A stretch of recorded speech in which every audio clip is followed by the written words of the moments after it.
अमीर सास ने गरीब बहू को कराई लाखों की दिवाली शॉपिंग। दिवाली का शुभ दिन था। सभी पड़ोसन अपनी चौखट के बाहर दिया बाती कर रही थी, पर आशा जी दरवाजे के बाहर दिवाली दिए जलाने में बाकी थी। तभी अंदर से खूब महंगी साड़ी और लाखों की ज्वेलरी पहनकर बाहर निकलकर दिया जलाने लगी। अरे शारदा जी, ये तो आशा जी की गरीब वाली बहू है ना। सर से पैर तक काले सोने की ज्वेलरी पहन रखी है। लगता है दिवाली पर लाखों की शॉपिंग करवाई है आशा ने अपनी बहू को। अरे मगर ये तो इसकी सौतेली बहू है ना। जहाँ तक मैं आशा को जानती हूँ, उसका दिल इतना भी बड़ा नहीं है कि वो अपनी बहू को लाखों रुपए की शॉपिंग करवा देगी। दाल में कुछ तो काला है जो उसने अपनी बहू को दिवाली में लाखों रुपए की शॉपिंग करवाई होगी। पड़ोस ने इसी तरह से बातें बना रही थी, जबकि ऊपर वाली मंजिल से आशा की सगी बहू स्वाति सुनकर आग बबूला होकर बालकनी से अंदर आकर कंप्लेन करती है। नितेश, तुम्हारी माँ हमारे साथ इतना खराब बर्ताव कैसे कर सकती है?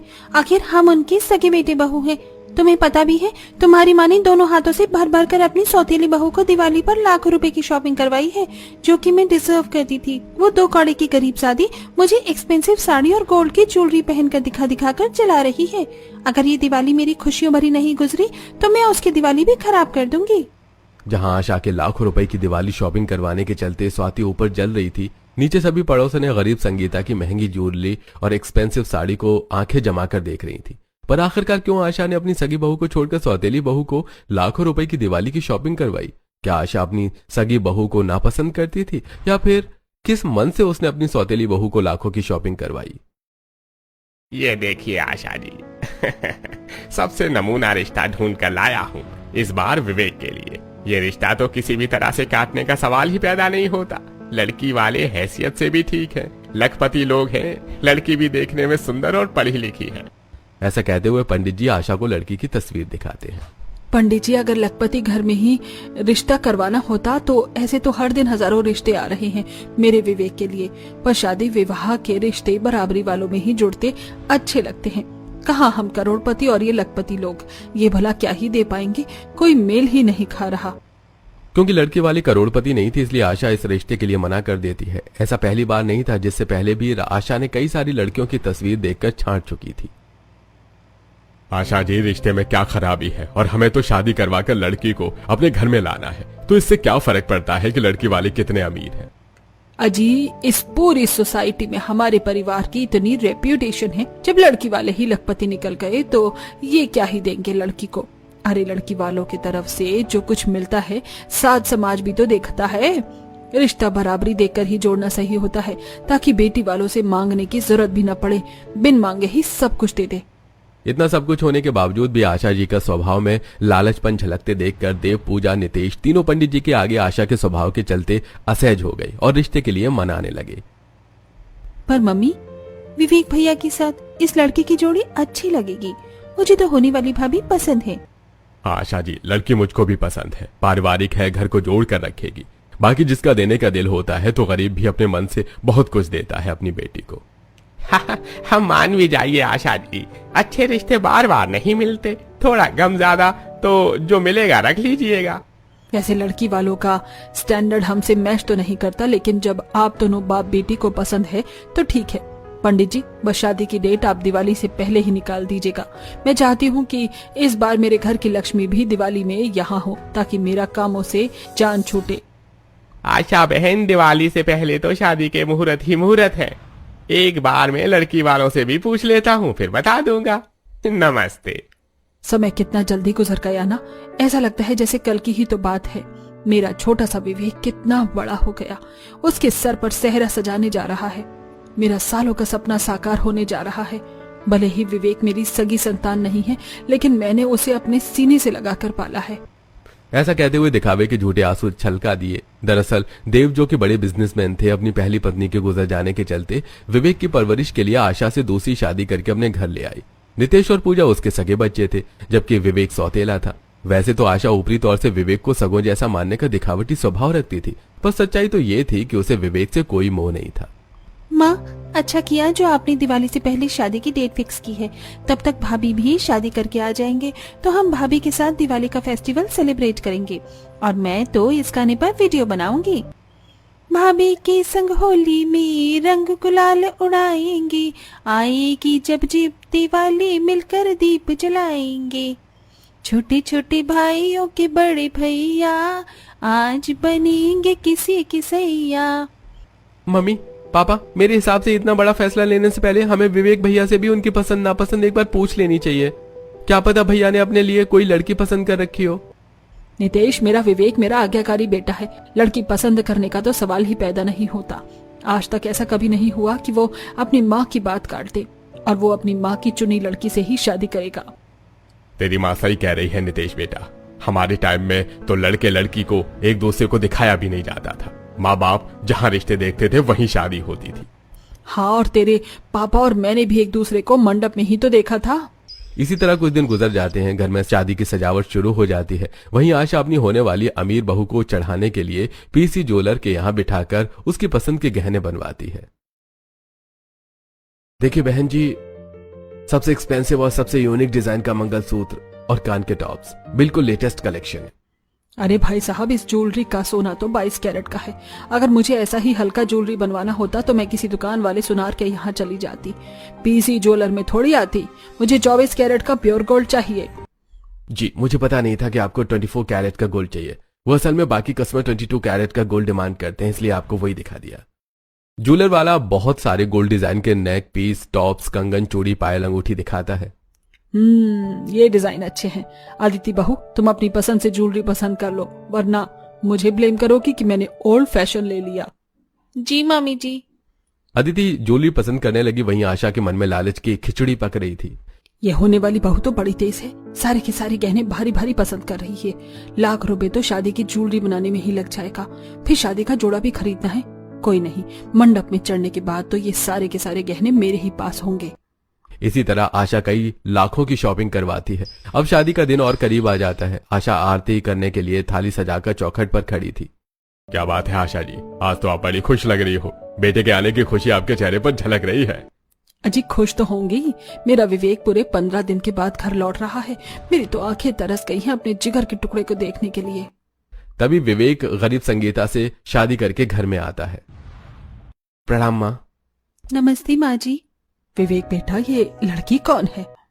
माँ, ये संगीता है, मेरी धर्मपत्नी और आपकी बहू। ये सुनकर आशा के हाथों से आरती की थाली छूट जाती है और आशा चौंक गई। क्या विवेक, तूने शादी कर ली? इतना बड़ा फैसला लेने से पहले तूने एक बार अपने माता पिता से इजाजत मांगनी या बताना भी जरूरी नहीं समझा?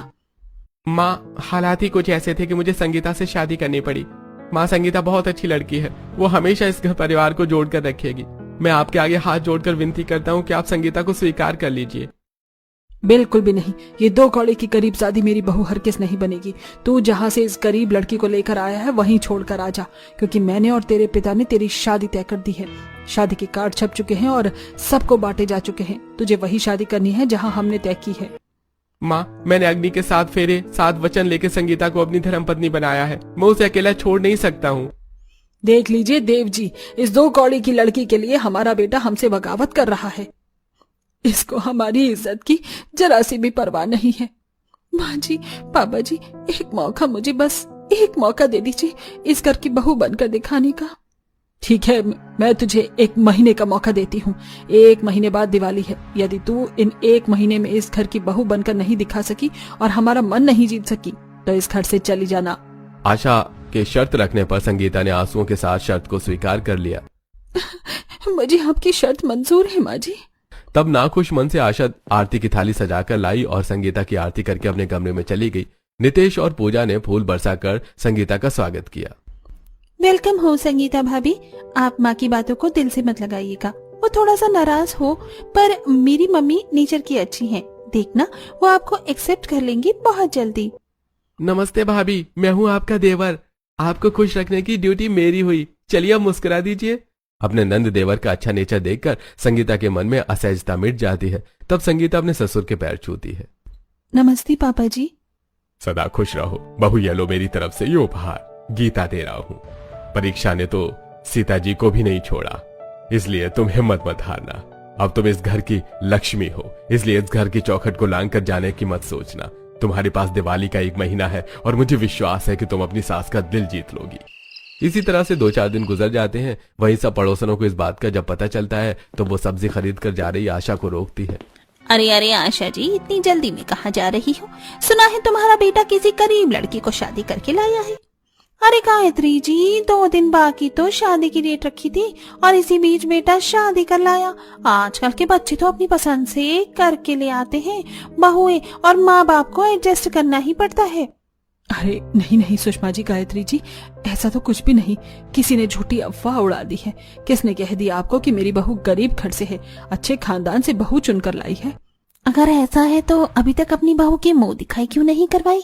अरे कल की ही तो मुंह दिखाई रखी है। मैं आप सबको इनविटेशन देने ही वाली थी। आ जाइए कल। आशा पड़ोसन के आगे दिखावटी खुश होने का नाटक करके घर आती है, जहाँ संगीता सब्जी काट रही थी और पूजा उसकी हेल्प करवा रही थी। भाभी देखिएगा, आज तो मम्मी पर बहुत ही अच्छा इंप्रेशन जमने वाला है। अच्छा, वो कैसे दीदी? क्योंकि मम्मी को मिक्स वेज की सब्जी बहुत ही ज्यादा पसंद है। भाभी देखना, आज तो आपके हाथों की सब्जी खाकर फैन हो जाएंगी। पूजा, तू यहाँ क्या कर रही है? मम्मी, मैं तो बस भाभी की हेल्प करवा रही थी। ये 2 कौड़े की नौकरानी अपने 7 लाखों का दहेज लेकर नहीं आई जो इसकी मदद करवाने के लिए नौकर चाकर लगेंगे। ऐसे घर में रहने के तो इसने ख्वाब भी नहीं देखे होंगे जैसे घर में ये रह रही है। क्यों, तूने क्या सोचा था? मेरे सीधे साधे बेटे को फास्ट फास्ट कर राज करेगी? ये तो तू मन की मिठाई खा जाना मेरी गरीब बहू। माँ जी, मेरी ऐसी कोई मनसा नहीं है, यकीन कीजिए। बस ये मगरमच्छ के आंसू मुझे निकाल कर मत दिखा, क्योंकि मैं नहीं पिघलने वाली। अगले दिन आशा संगीता को सारे सोने की ज्वेलरी और शादी वाला जोड़ा लाकर देती है। थोड़ी देर में मुंह दिखाई के लिए औरतें आएंगी, ये पहनकर अच्छे से तैयार हो जाना। ये गहने मैंने अपनी होने वाली बहू को चढ़ाने के लिए बनवाए थे, मगर तू इसकी हकदार है। बेमन से जोड़ा और ज्वेलरी देकर आशा कमरे में चली जाती है और उस दिन अपनी सास का माँ के सामान स्वभाव देखकर संगीता की आंखों में आंसू छलक गए। आखिरकार माँ ने मुझे अपना लिया, आज मेरी तपस्या सफल हुई। संगीता खुशी खुशी मुंह दिखाई के लिए तैयार होकर आती है, जहाँ पड़ोसन ने उसे सिर से पैर तक लाखों के गहने में लदा देखकर जलन करने लगी। लगता है आशा ने अपनी बहू की मुंह दिखाई के लिए भी लाखों रुपए की शॉपिंग करवाई है। देखो कितना महंगा मुंह दिखाई का जोड़ा पहन रखा है। वैसे मुझको तो उम्मीद नहीं थी कि ये अपनी सौतेली बहू को लाखों की शॉपिंग करवाएगी। हाँ, कमाल है गायत्री बहन, लाखों रुपए की मुंह दिखाई की शॉपिंग अपनी बहू को मैंने करवाई है और देख देख कर तुम्हारे दांत खट्टे हो रहे हैं। वो क्या है ना, सभी का दिल थोड़ी होता है अपनी बहू को लाख रुपए की शॉपिंग करवा देने का। आशा के ताना मारने पर गायत्री को मिर्ची सी लग गई। मुंह दिखाई के बाद सभी पड़ोसने जैसे जाती हैं तो आशा निर्दयी की तरह संगीता के गले से हार छीन लेती है। चल निकाल ये हार, तो इस 9 लाख का हार के पहनने के लायक नहीं है। माँ जी, मेरा गला। माँ, भाभी को छोड़ दीजिए, उन्हें दर्द हो रहा है। बड़ी आई भाभी की सगी, चुपचाप अपने कमरे में जा। आशा का एक बार फिर से अपने साथ ऐसा कटु व्यवहार देखकर संगीता का मन टूट सा गया। कुछ ही दिन में आशा अमीर स्वाति से अपने छोटे बेटे की अरेंज मैरिज करवा कर लेती है, जो कि दहेज में लाखों का फर्नीचर, गोल्ड, कैश लेकर आई थी। अमीर होने के चलते वो नेचर की बहुत ही ज्यादा घमंडी थी। वहीं अपनी छोटी बहू का दहेज देखकर आशा ने सभी के आगे खूब दिखावा किया। क्या बात है आशा, तुम्हारी छोटी बहू के परिवार वालों ने तो खूब बढ़िया दहेज दिया है। सच में इतना दहेज तो किसी भी बहू को नहीं मिला जितना आशा जी की छोटी बहू लाई है। अब तो आशा जी को अपनी दहेज वाली बहू को दिवाली पर लाखों रुपए की शॉपिंग करवाना बनता है। वैसे भी मेरे घर में तो किसी भी त्योहार पर लाखों रुपए के नीचे की शॉपिंग नहीं होती, और इस बार तो मैं अपनी दहेज वाली बहू को दिवाली पर उसकी पसंद के लाखों रुपए की शॉपिंग करवाऊंगी। जो जैसा दहेज लेकर आएगा उससे शॉपिंग भी तो वैसे ही करवाऊंगी ना। आशा ने ऐसा कहते हुए पास खड़ी गरीब संगीता को दाना दिया। वहीं स्वाति ने अपने साथ आया दहेज का सारा सामान ऊपर वाले फ्लोर में शिफ्ट कर लिया, जबकि संगीता नीचे वाले कमरे में गुजारा कर रही थी। कमरे की हालत काफी ज्यादा खराब हो चुकी थी। देखते देखते दिवाली का त्योहार पास आ गया। नितेश, मैं सोच रही थी दिवाली पर अपने कमरे का लुक चेंज करने का। पर स्वाति, माँ ने कुछ दिन पहले ही ऊपर वाला फ्लोर पूरी तरह से फर्निश करवाया है। हाँ, मगर मुझे बेडरूम का पेंट कुछ खास पसंद नहीं आया। मैं अपने फ्लोर पर डार्क कलर से पेंट करवाऊंगी और कर्टन, बेडशीट भी लाना है। देखना इस बार दिवाली पर ऊपर वाला फ्लोर कितना अच्छा लगेगा। स्वाति खुद से ही डिसाइड करके अगले दिन पेंट वाले को बुलाकर दिवाली के लिए बेडरूम पेंट करवाने लगती है। देखो भैया, इस वाले वॉल पर पर्पल शेड लगना है और बाकी के वॉल पर लाइट सेट, और बाकी बालकनी पर अच्छी तरीके से लाइटिंग करनी है। लाइट एक्सपेंसिव लगाना ताकि दिवाली के बाद भी थोड़े दिन चले। ओके मैडम जी। स्वाति के बताए अनुसार कुछ बेडरूम को पेंट करने लगे और कुछ बालकनी में दिवाली की सजावट करने लगी। तभी आशा सीढ़ी चढ़कर ऊपर आती है। अरे बहू, नितेश बता रहा था तूने कमरे में काम लगवा रखा है, मुझे बताया भी नहीं। मामी जी, इसमें बताना क्या है, दिवाली का फेस्टिवल सीजन है तो मैंने सोचा ऊपर वाले फ्लोर का थोड़ा रेनोवेशन करवा लूं और ऊपर वाले फ्लोर पर हम दोनों को रहना है, इसीलिए हमने अपने हिसाब से कलर डिसाइड किया है। स्वाति को इस तरह घमंड से बात करते देखकर आशा को उसका व्यवहार काफी खलता है। वो निराश मन से जीने से उतरकर नीचे आती है, जहां नौकर चाकर संगीता के साथ दिवाली की साफ सफाई करवा रहे थे।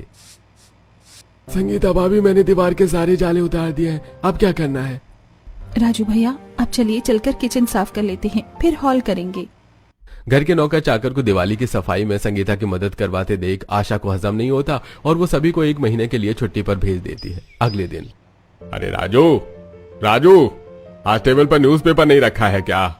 अजी ये लीजिए, ये रहा आपका न्यूज़पेपर। अरे आशा जी, आप क्यों न्यूज़पेपर लेकर आई हैं? राजू कहाँ है?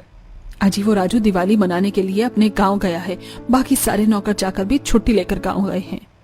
पर आशा जी, दिवाली का त्योहार है, इतना बड़ा घर है, दिवाली की साफ सफाई बहू अकेले कैसे कर पाएगी? ऐसा कीजिए, आप दिवाली को साफ सफाई के लिए अलग से नौकर रखवा लीजिए। अजी हमारी तरह गरीबों का भी तो साल भर का दिवाली का त्योहार है, और अब दिवाली के कितने दिन ही बच गए हैं कि कोई भी साफ सफाई के लिए मानेगा, और वैसे भी दिवाली की सफाई घर की बहू ही करती है।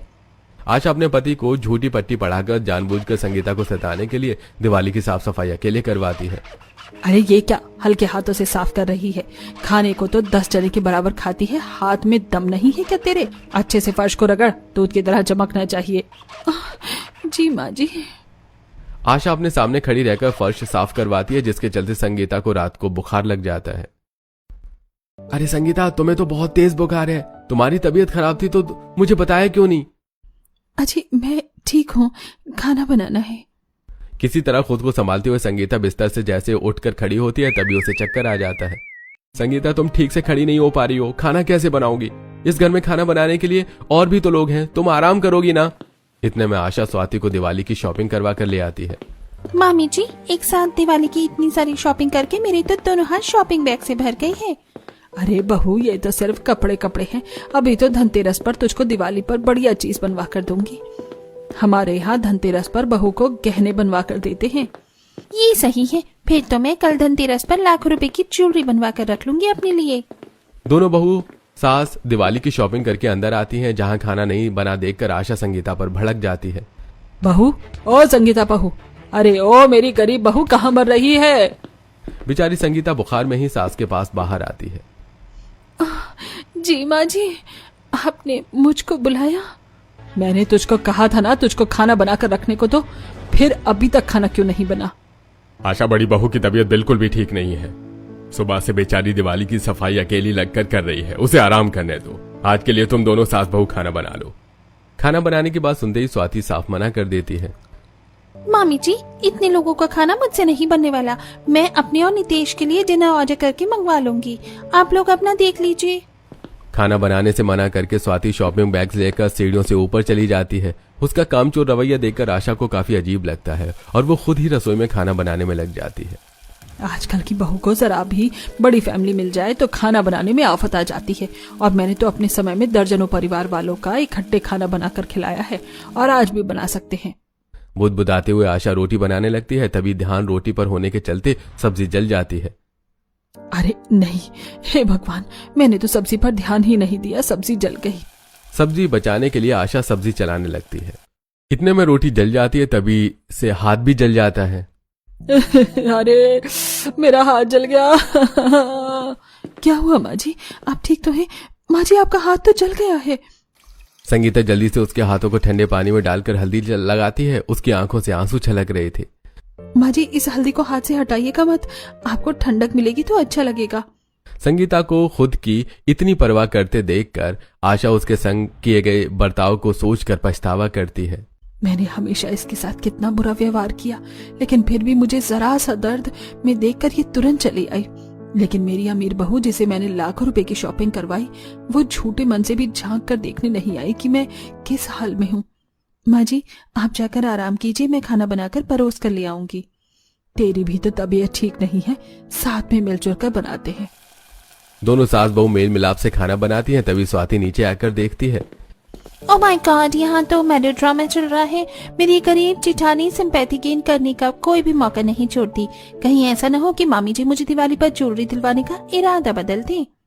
इसी तरह धनतेरस वाले दिन स्वाति तैयार होकर नीचे आती है।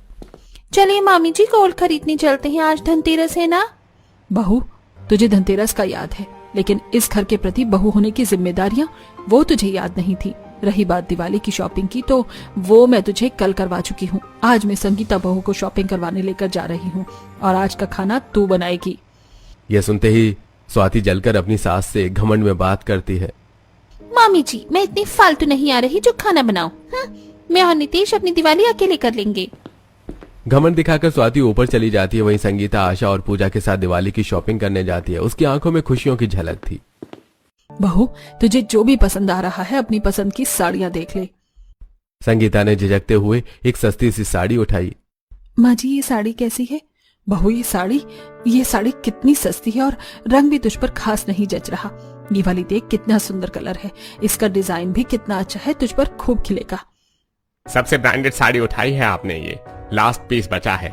इसमें की साड़ियां सारी बिक गई हैं। ये कांजीवरम कलेक्शन है, 1 लाख रुपए की साड़ी है। क्या 1 लाख रुपए की साड़ी? बहू, तुझे ये साड़ी पसंद तो है ना? माँ जी, पसंद तो है, लेकिन ये साड़ी बहुत महंगी है। दिवाली पर डालने के लिए मेरे पास साड़ी है। भैया, इसे पैक कर दो। आशा ने संगीता को दिवाली पर पहनने के लिए लाखों की महंगी साड़ी दिलवाई। मॉल में शॉपिंग कर रहे लोग उसे देख रहे थे। वैसे भाभी, कपड़े खरीदने में मम्मी का टेस्ट बहुत ही अच्छा है। देखना, जब ये साड़ी आप दिवाली पर पहनकर निकलोगी ना, तो सभी आपको ही देखेंगे। चलिए चलकर मेकअप खरीदते हैं। साड़ी खरीदवाने के बाद पूजा संगीता को एक्सपेंसिव मेकअप खरीद कर देती है। माँ जी, साड़ी शॉपिंग हो गई, चलिए अब घर चलते हैं। अरे बहू, अभी कहाँ, अभी तो अपने घर की लक्ष्मी को सबसे खास चीज दिलवानी बाकी है। कुछ देर में आशा अपनी गरीब बहू को पीसी ज्वेलर्स के यहाँ लाकर बिठाती है और अपनी पसंद से लाखों की ज्वेलरी भी खरीदती है। बहन जी, ये हार आपको 10 लाख का पड़ेगा।